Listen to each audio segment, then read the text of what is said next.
अच्छा देखिए, हमने देखा है कोऑर्डिनेट कोवलेंट बॉन्ड जो है वो बनता है मॉलिक्यूल एंड मॉलिक्यूल्स में, और उसके बाद मॉलिक्यूल एंड आयंस में। हम इसमें एग्जांपल देखते हैं। हमारे पास पहली एग्जांपल है मॉलिक्यूल एंड मॉलिक्यूल्स में। तो पहली एग्जांपल है हमारे पास अमोनिया है। अमोनिया के पास जो है वो आपको पता है एक लॉन पेयर अवेलेबल होता है, और इसने जो है वो तीन हाइड्रोजन जो है वो हाइड्रोजन के साथ तीन सिंगल कोवलेंट बॉन्ड बनाए होते हैं। अब ये अमोनिया के ऑपोजिट जो दूसरा मॉलिक्यूल है वो बोरॉन ट्राइफ्लोराइड है। बोरॉन ट्राइफ्लोराइड ले सकते हैं आप, या फिर आप एल्यूमिनियम ट्राइक्लोराइड ले सकते हैं, या फेरिक क्लोराइड ले सकते हैं। यानी कि ये तीन एलिमेंट्स हैं जिनका वैलेंस शेल बॉन्डिंग बनाने के बावजूद इनका जो सेंट्रल एटम का ऑक्टेट होता है वो इनकम्प्लीट होता है। जैसे बोरॉन आप देखें तो इसके वैलेंस शेल में एक दो तीन तीन पेयर मौजूद हैं, टोटल 6 इलेक्ट्रॉन मौजूद हैं, लेकिन इसका वैलेंस शेल अभी भी कंप्लीट नहीं है। तो बोरॉन जो है वो फिर नाइट्रोजन के साथ शेयरिंग करता है, नाइट्रोजन से रिक्वेस्ट फॉरवर्ड करता है कि ये जो लॉन पेयर है ये मेरे साथ शेयर कर ले। नाइट्रोजन के पास क्योंकि ये वाले जो इलेक्ट्रॉन है ये बॉन्डिंग में इन्वॉल्व है ही नहीं, तो नाइट्रोजन उनके साथ शेयर करके केमिकल बॉन्ड बना लेता है, जिसके नतीजे में इनके कोऑर्डिनेट कोवलेंट बॉन्ड बन जाएगा।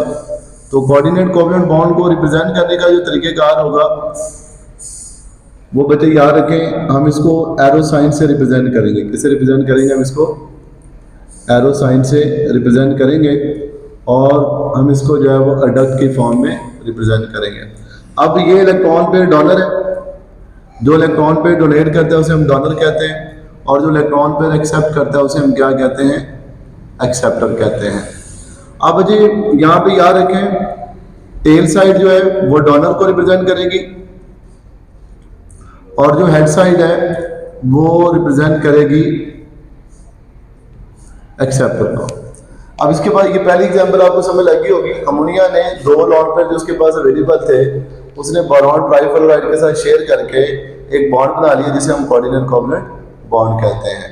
अब इसके बाद दूसरी जो एग्जांपल है हमारे पास वो है मॉलिक्यूल एंड आयंस के दरमियान में। तो हमारे पास अमोनिया अगेन हम ले लेते हैं NH नाइट्रोजन, इसके बाद लॉन पेयर अवेलेबल है, और ये इसके तीन सिंगल कोवलेंट बॉन्ड है हाइड्रोजन के साथ। हाइड्रोजन आयन के ऊपर आपको पता है डुपलर रूल अप्लाई होता है। इसको दो इलेक्ट्रॉन की जरूरत है, अगर से दो इलेक्ट्रॉन मिल जाए तो ये अपने आप को स्टेबल कर सकता है।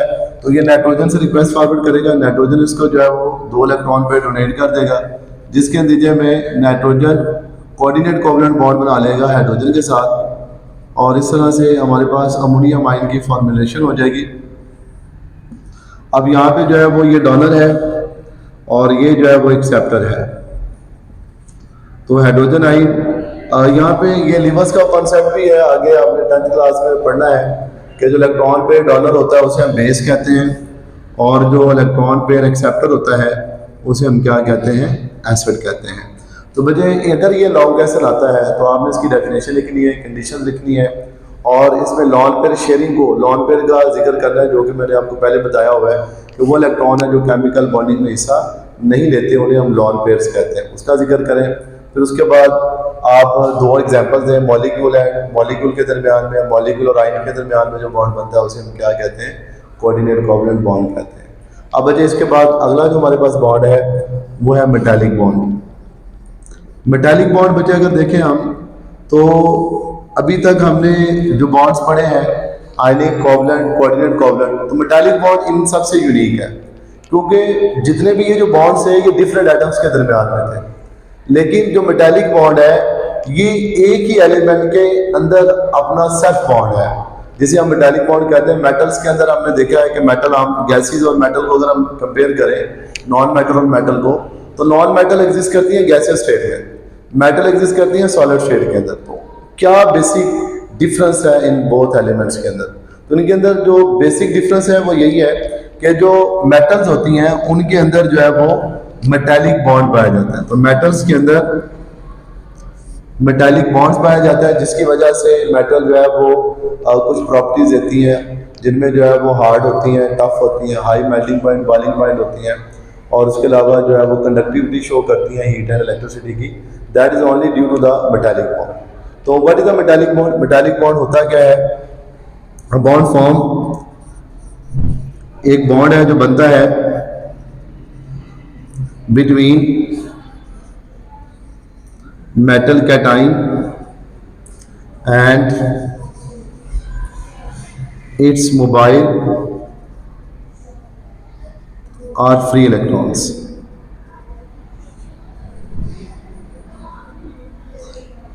तो मुझे दो चीजें हैं, पहले नंबर पे metal cation and its mobile are free electrons. तो हमने अभी पढ़ा है कि मेटल में जो है वो मेटल का जो साइज है, साइज ऑफ मेटल जो है वो लार्ज होता है,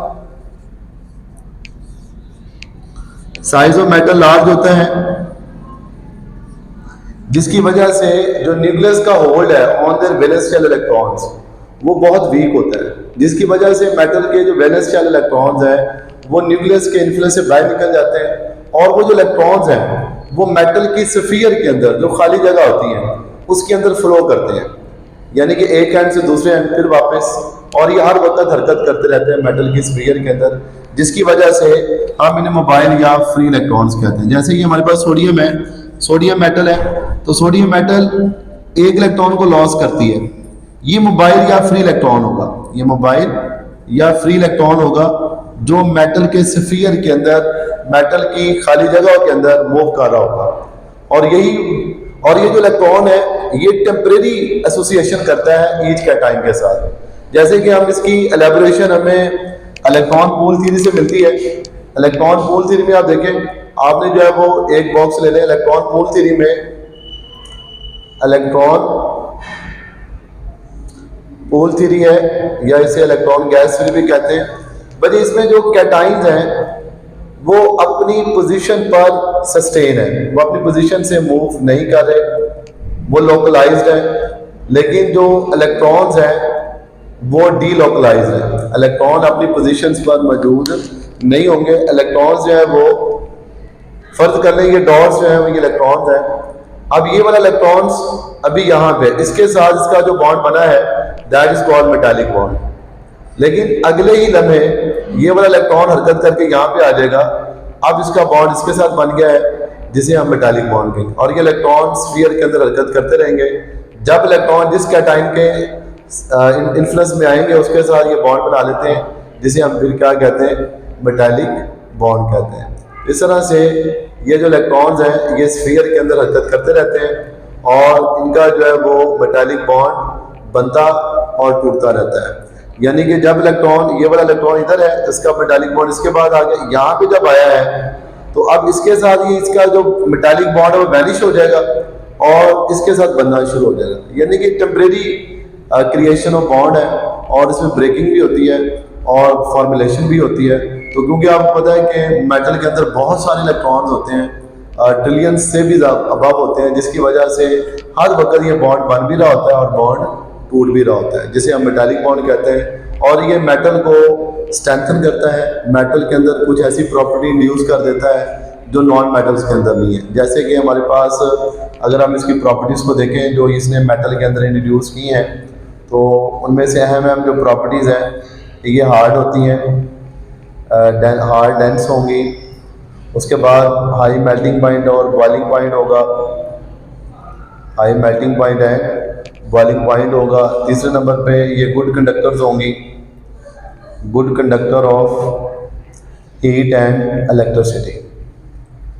तो ये वजह मेटालिक बॉन्ड की वजह से कुछ प्रॉपर्टीज़ हैं जो इंड्यूस होती हैं मेटल्स के अंदर। हमारी जो है वो केमिकल बॉन्डिंग मुकम्मल हो गई है, अब इंट्रामॉलिक्यूलर फोर्सेस कंप्लीट हो चुकी है, जिसमें हमने आयनिक बॉन्ड पढ़ा है, कोवलेंट बॉन्ड पढ़ा है, कोऑर्डिनेट कोवलेंट बॉन्ड है और मेटालिक बॉन्ड है। अब बच्चे हम आगे चलेंगे जो कि हमारे पास इंटरमॉलिक्यूलर फोर्सेस।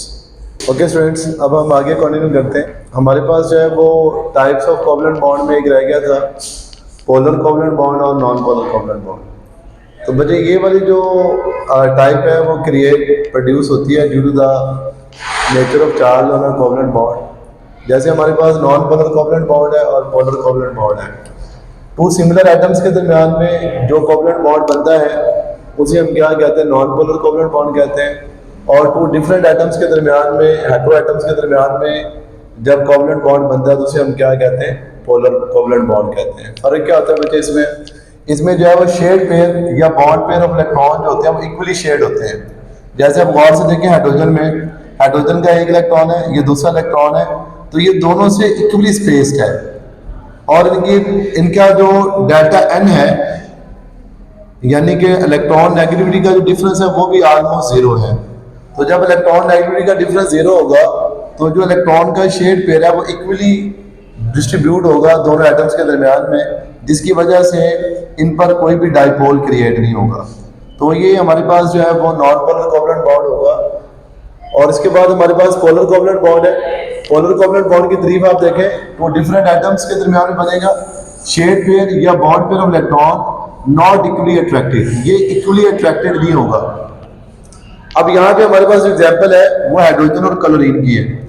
अब जी क्लोरीन की इलेक्ट्रॉन नेगेटिविटी आपको पता ही है आपको 3.0 और हाइड्रोजन की इलेक्ट्रॉन नेगेटिविटी 2.1 है। तो इसकी इलेक्ट्रॉन नेगेटिविटी कम है और इसकी इलेक्ट्रॉन नेगेटिविटी ज्यादा है।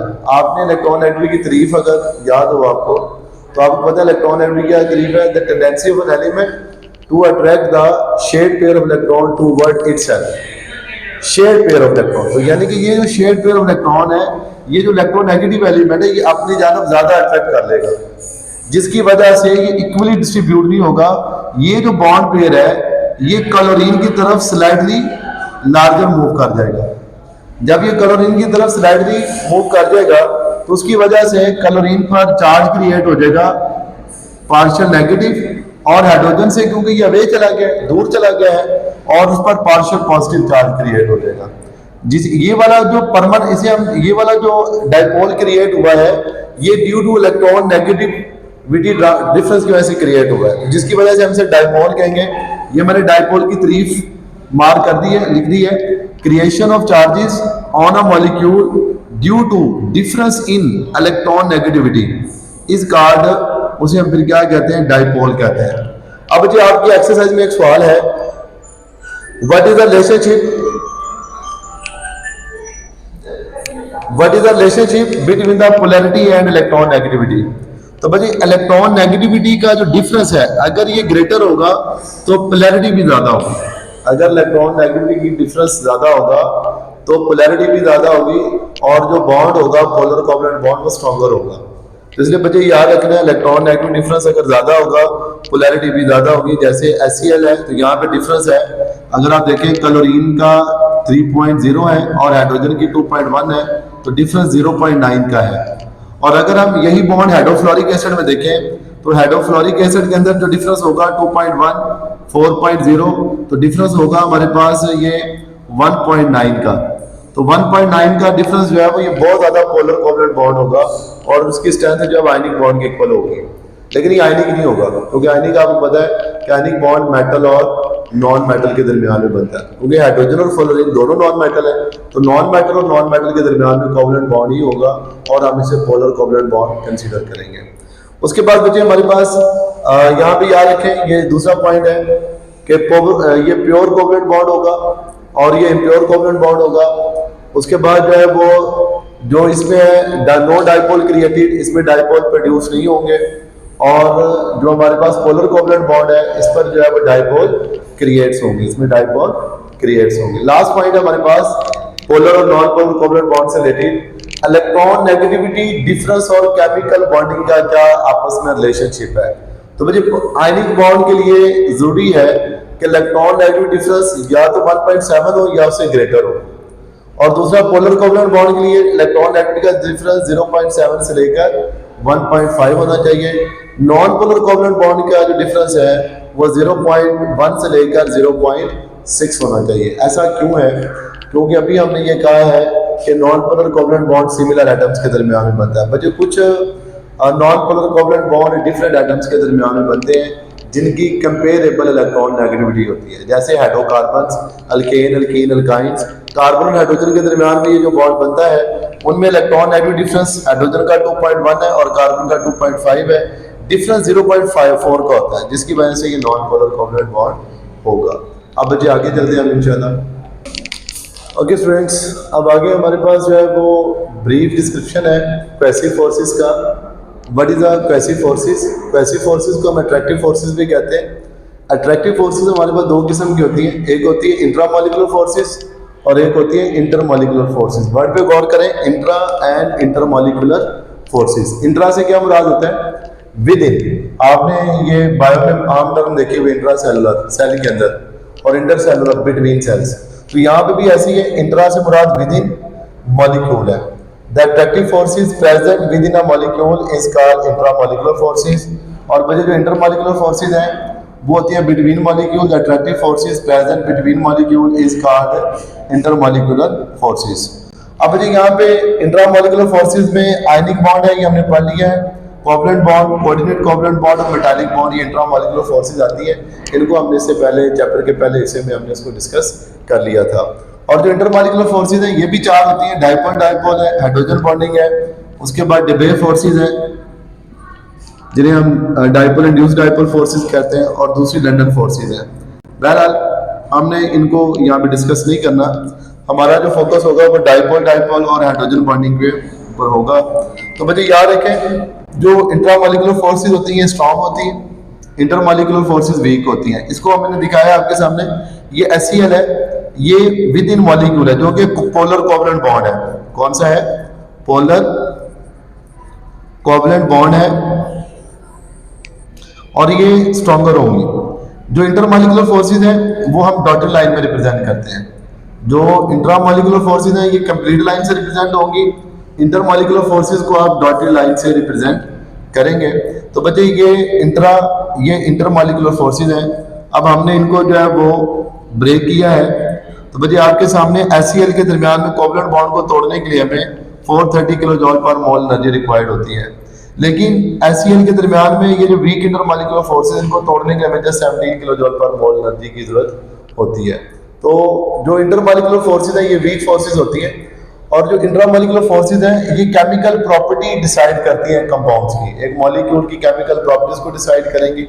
और जो इंटरमॉलिक्यूलर फोर्सेस है ये इफेक्ट करती है फिजिकल प्रॉपर्टीज को, मेल्टिंग पॉइंट्स को, बॉइलिंग पॉइंट्स को, हीट ऑफ वेपराइजेशंस को, इनके ऊपर ये असरअंदाज होंगी, और इनका जो है केमिकल प्रॉपर्टीज के साथ लिंक नहीं होगा। अब इसके बाद बचे हमारे पास डाइपोल डाइपोल इंटरेक्शन है। तो बचे पहले ही हम इंटरमॉलिक्यूलर फोर्सेस पढ़े, डाइपोल डाइपोल इंटरेक्शन। तो वर्ड पे गौर करें, आपने डाइपोल को समझना है। सबसे पहले आपको पता होना चाहिए what means of dipole. Di का मतलब होता है दो, पोल्स का मतलब होता है चार्जेस। तो डाइपोल से क्या मुराद हुई? दो चार्जेस। तो यानी कि इसमें मैंने ये तारीफ आपको पोलर कोवलेंट बॉन्ड में लिखवाई थी, creation of charges on a molecule due two electron negative difference is called dipole. बच्चे याद रखें, डाइपोल डाइपोल फोर्सेस जो है ये पोलर कोवलेंट कंपाउंड्स में पाई जाती हैं। जो पोलर कोवलेंट कंपाउंड्स होते हैं उनके अंदर डाइपोल डाइपोल इंटरेक्शन जो है वो ऑपरेट होती है। हमारे पास एग्जांपल है HCl, और ये दूसरा है, ये एक मॉलिक्यूल है, ये दूसरा मॉलिक्यूल है। HCl के ऊपर पार्शियल पॉजिटिव और कलरिंग पे पार्शियल नेगेटिव चार्ज क्रिएट होता है, ये हमने पीछे पोलर कोवलेंट बॉन्ड में पढ़ा। ये हमारे पास वन डाइपोल है, ये वन डाइपोल है। और इसके बाद दूसरा जो HCl है हमारे पास वो सेकंड डाइपोल है, वो हमारे पास क्या है? सेकंड डाइपोल है। तो बच्चे जब इन दो डाइपोल्स के दरमियान में अट्रैक्टिव फोर्सेस ऑपरेट होती हैं that is called dipole dipole interaction. तरीफें बच्चे दो मैंने लिखी हैं। The attractive forces produce between two dipole is called dipole dipole forces, ये कंसेप्चुअल हो सकती है। उसके बाद बच्चे दूसरी जो तारीफ आपकी बुक में लिखी हुई है, the positive charge end of one molecule attract and form bond with the negative charge end of other molecule is called dipole dipole forces। तो बच्चे आपने इसमें तारीफ लिखनी है, आपने इसकी एग्जांपल देनी है, डाइपोल को एक्सप्लेन करना है आपने, और उसके बाद आपने डाइपोल डाइपोल फोर्सेस को एलैबोरेट करना है बाय एग्जांपल के साथ। अब हम आगे चलते हैं, हाइड्रोजन बॉन्डिंग को डिस्कस करते हैं। ओके स्टूडेंट्स, हमारा जो नेक्स्ट टॉपिक है हाइड्रोजन बॉन्डिंग है। तो बच्चे hydrogen bonding is also type of intermolecular forces. Hydrogen bonding की तारीफ है, थोड़ी सी लेंथी तारीफ है, लेकिन अगर आप इसे अंडरस्टैंड करेंगे तो बहुत ईजियर है। Partially positively charge hydrogen atom, partially यहाँ पे positively charge hydrogen atom of one molecule attract and form bond with partially negatively charge atom of other molecules. तो बेटे ये आपने तारीफ याद करनी है। पहले नंबर पे partially positively charge hydrogen atom of one molecule attract and form bond with partially negatively charge atom of other molecule is called hydrogen bonding. अच्छा बच्चे, अब इसमें हाइड्रोजन बॉन्डिंग याद रखें that is also form in polar covalent bond. ये भी जो है वो पोलर कोवलेंट कंपाउंड्स के दरमियान में बनती है, लेकिन फ़र्क ये है कि डाइपोल डाइपोल भी पोलर में बन रही थी, ये भी पोलर कोवलेंट बॉन्ड में बन रही है।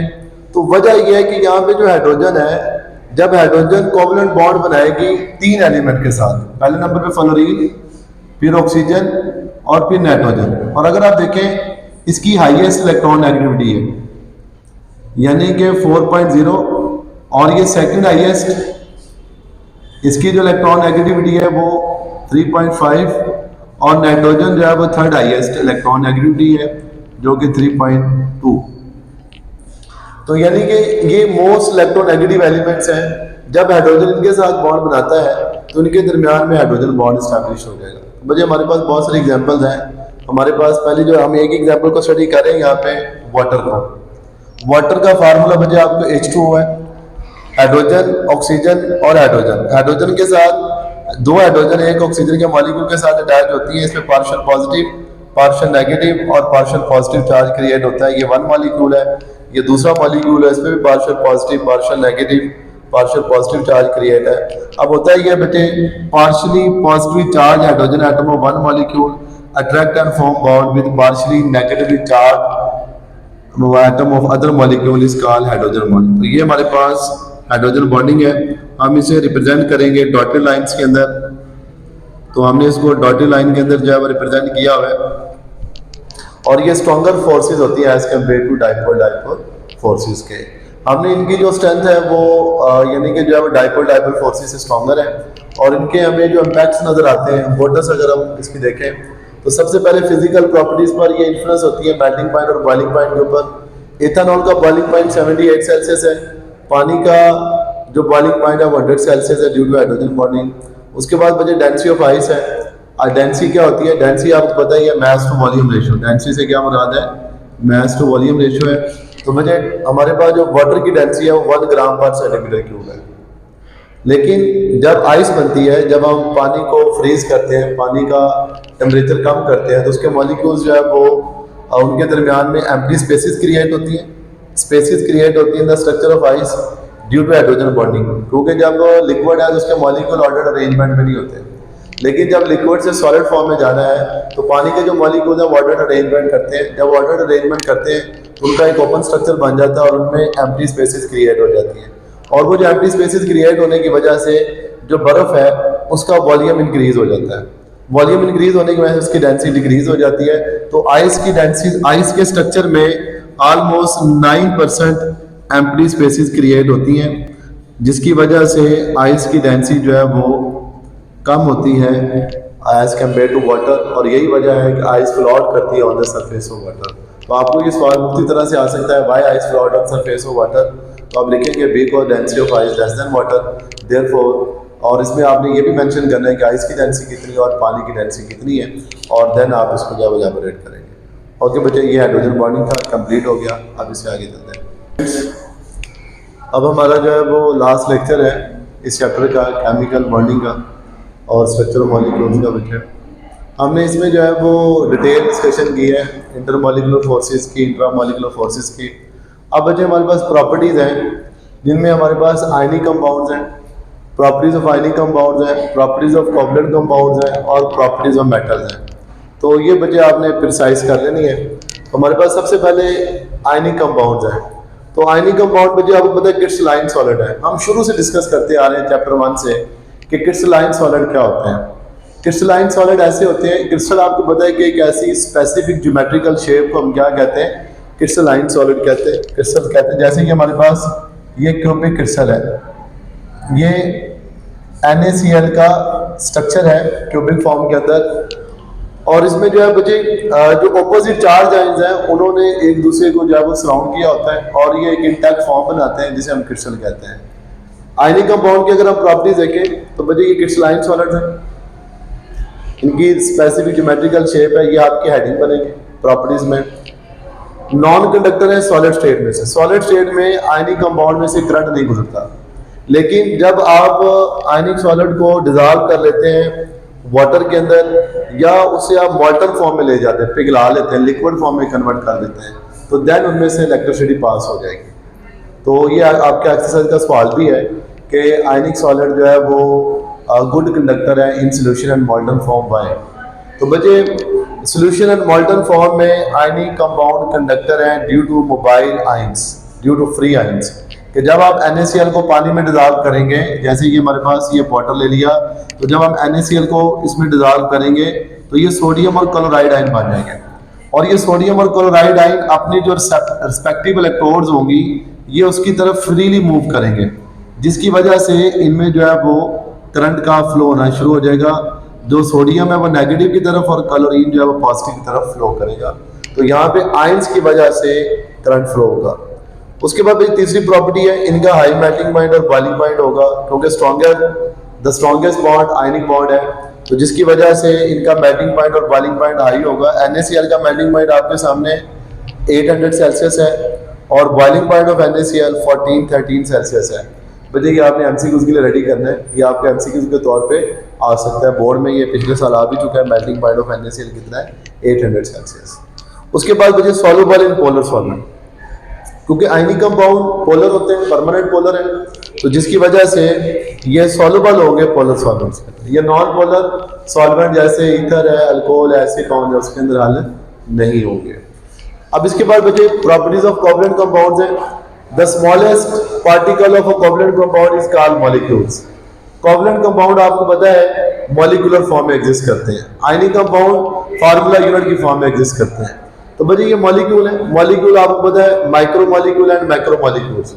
माइक्रो मॉलिक्यूल आपको पता है जिनका मॉलिक्यूलर वेट लो होता है, दोज कंपाउंड या those molecule which have low molecular weight is called micro molecule, those molecule which have high molecular weight is called macro molecule. ये तरीफे हमने पहले पढ़ी हुई हैं, इनकी तरीफों में कोई मसला नहीं होगा, मॉलिक्यूलर वेट का जिक्र करना है आपने। जैसे हमारे पास ये गैसेज होंगी लो माइक्रो मॉलिक्यूल, जैसे हीलियम है, अमोनिया है, तो ये हमारे पास इनका लो मॉलिक्यूलर वेट है, तो ये गैसेज होंगी। और जो हाई मॉलिक्यूलर वेट है वो कुछ लिक्विड है और ज़्यादातर हमें सॉलिड की फॉर्म में नजर आएंगे। उसके बाद इनका लो मेल्टिंग पॉइंट और बॉइलिंग पॉइंट होगा, और जो मैक्रो मॉलिक्यूल है इनका हाई मेल्टिंग पॉइंट और बॉइलिंग पॉइंट होगा।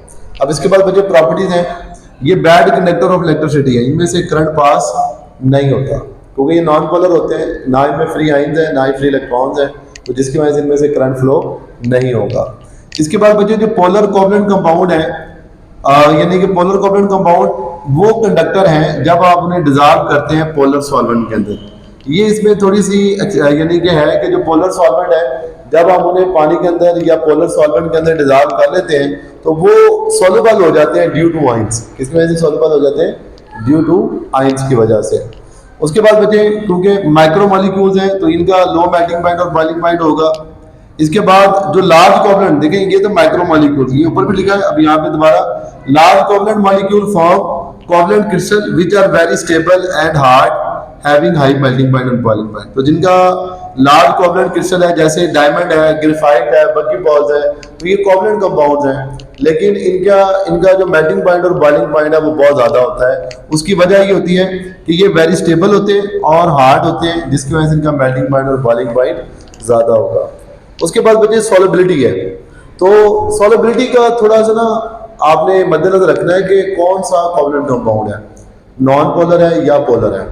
अगर तो बच्चे नॉन पोलर है तो non polar covalent compound soluble होते हैं नॉन पोलर सॉल्वेंट के अंदर, और जो पोलर कोवलेंट कंपाउंड है वो सॉल्युबल होंगे पोलर सॉल्वेंट के अंदर।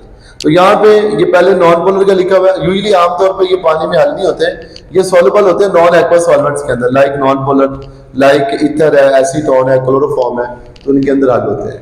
और अगर बच्चे पोलर कोवलेंट कंपाउंड होगा तो वो सॉल्युबल होगा पोलर कोवलेंट के अंदर, जैसे पानी के अंदर बहुत सारे पोलर कोवलेंट कंपाउंड जो है वो सॉल्युबल हो जाते हैं।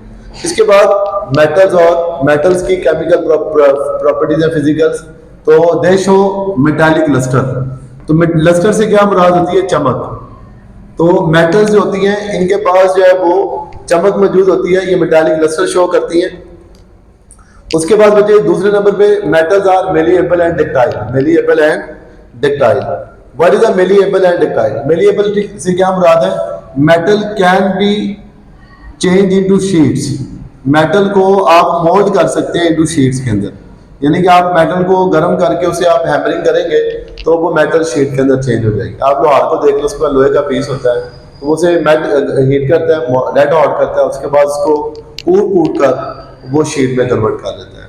तो उसके बाद दूसरा ductile, metal can be change into wire. Metal को आप ड्रॉ कर सकते हैं वायर के अंदर, खींच कर हम इसे वायर में तब्दील कर सकते हैं। वजह ये होती है कि इसमें मेटालिक बॉन्ड होता है और मेटालिक बॉन्ड में लेयर स्ट्रक्चर बनता है, और जब हम इसको खींचते हैं तो लेयर्स एक दूसरे के ऊपर, ये देखें ये लेयर्स ये इस तरह से स्ट्रक्चर है, तो जब हम इसको खींच देंगे तो ये लेयर एक दूसरे पर स्लाइड होकर वायर्स बना देंगे। मेटल के अंदर लेयर स्ट्रक्चर होता है जो कि जब हम उसको ड्रॉ करते हैं, खींचते हैं, तो वो चेंज हो जाती है इनटू वायर्स के अंदर। उसके बाद बचे हाई मेल्टिंग पॉइंट और बॉइलिंग पॉइंट है, क्योंकि मेटालिक बॉन्ड स्ट्रॉन्गर बॉन्ड है और ऑपोजिट चार्ज है इसके दरमियान में, जिसकी वजह से मेल्टिंग पॉइंट और बॉइलिंग पॉइंट इनका हाई होगा। आयनाइजेशन एनर्जी कम होगी, कैटाइन फॉर्मुलेशंस करेंगी, वजह क्योंकि इनका जो एटॉमिक साइज है वो बड़ा होता है, इलेक्ट्रॉन इजीली रिमूव हो जाते हैं, लेकिन इलेक्ट्रॉन निकल कर मेटल की स्फीयर के अंदर ही रहते हैं, जिसकी वजह से इनके दरमियान में मेटालिक बॉन्ड बन जाता है। उसके बाद बचे ये good conductor of heat and electricity होती है, इनमें से करंट पास होता है। आपको पता है द मोस्ट कंडक्टिव मेटल जो है वो गोल्ड है, तो गोल्ड में सबसे ज़्यादा कंडक्टिविटी हमें मिलती है, और वजह यही है हम मोस्टली जो यूजेबल हमारे पास मेटल है एज एन इलेक्ट्रिसिटी, वो हमारे पास जो है वो कॉपर मेटल है, क्योंकि उसमें भी फ्री इलेक्ट्रॉन्स मौजूद होते हैं, मोबाइल इलेक्ट्रॉन मौजूद होते हैं जो इलेक्ट्रॉन्स को फ्लो करवाते हैं। ओके बच्चे, ये हमारा लास्ट टॉपिक था इस चैप्टर का। कल आपका इसका टेस्ट है, तो आप इसको रेडी करें, अच्छे तरीके से इसको तैयार करें। लॉन्ग के लिए ionic bond, covalent bond, coordinate metallic, कोई भी हाइड्रोजन बॉन्डिंग, ये 5 लॉन्ग इंपॉर्टेंट है बोर्ड क्लास से, इनको आपने अच्छे तरीके से याद करना है। प्रॉपर्टीज़ जो हैं वो आपने अच्छे तरीके से इसको जो है अंडरस्टैंड करना है। यहाँ तक अगर कोई कन्फ्यूजन हो तो आप मुझे जो है वो मुझसे पूछ सकते हैं। ओके, खुदा हाफिज़।